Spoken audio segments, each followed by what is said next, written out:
Hey, salut tout le monde, bienvenue dans cette nouvelle vidéo. Si tu ne me connais pas, je me présente, je suis Jérémy Leblond-Fontaine, je suis un photographe de nature de Québec au Canada.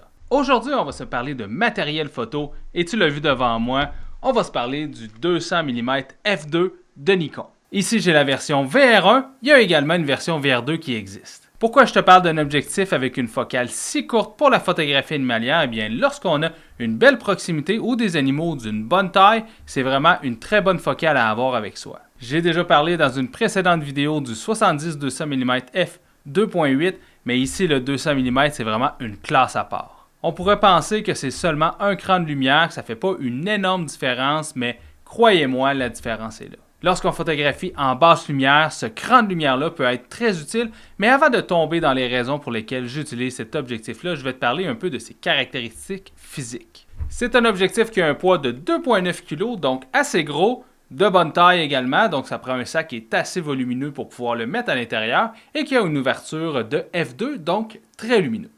Personnellement, je trouve que le poids du 200 mm f2 est plus ou moins bien équilibré. Ici, avec un gros boîtier comme le Z9 où vous avez les D5, D4, vous allez trouver quand même que le poids est bien équilibré, mais si vous avez un boîtier de plus petite taille, comme un Z6 ou un Z7, vous allez peut-être trouver qu'il y a quelque chose qui cloche. Le pare-soleil à l'avant ici est le typique des gros téléphotos avec la vis comme ça ici.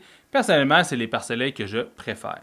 Ils sont plus solides et ne se détachent pas lorsqu'on les utilise. Vous avez ici, sur le côté de l'objectif, comme sur tous les téléphotos, une série de réglages qu'on peut faire pour la mise au point. Vous avez la stabilisation et vous avez également ici le Memory Set pour pré-régler une distance de mise au point qu'on peut aller chercher ensuite avec les boutons réglables juste ici.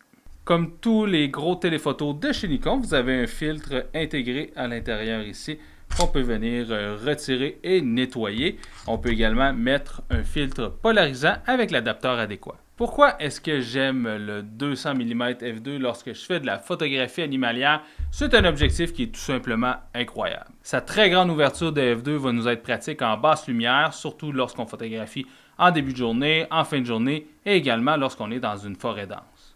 La qualité du flou sur cet objectif est tout simplement incroyable. On peut vraiment venir isoler notre sujet facilement en utilisant la très grande ouverture de f2. La netteté à pleine ouverture est bien évidemment excellente, ce qui en fait un téléobjectif de choix pour la photographie animalière, bien évidemment lorsqu'on a la proximité qu'on a besoin avec l'animal et ou la taille d'un grand animal. J'aime particulièrement l'utiliser lorsque je photographie les renards roux ainsi que les orignaux. Voici quelques-unes de mes images favorites que j'ai réalisées avec le 200 mm f2 de Nikon.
C'est un objectif qu'on peut toujours acheter neuf autour de 7000 $ canadiens, mais je vous recommande fortement d'aller dans l'usager où vous allez trouver des versions comme celle-ci, la VR1 ou même la VR2 à très bon prix.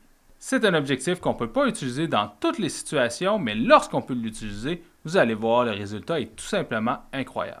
Et voilà, c'est ce qui faisait ce petit tour du 200 mm f2. J'espère que vous avez aimé. Si c'est le cas, cliquez j'aime, commentez et partagez, c'est toujours extrêmement apprécié. Abonnez-vous à ma chaîne, ça m'aide grandement. Et merci beaucoup à Laure Photo ainsi qu'à tous mes membres Patreon pour le support. Et nous, on se voit à la prochaine. Ciao tout le monde!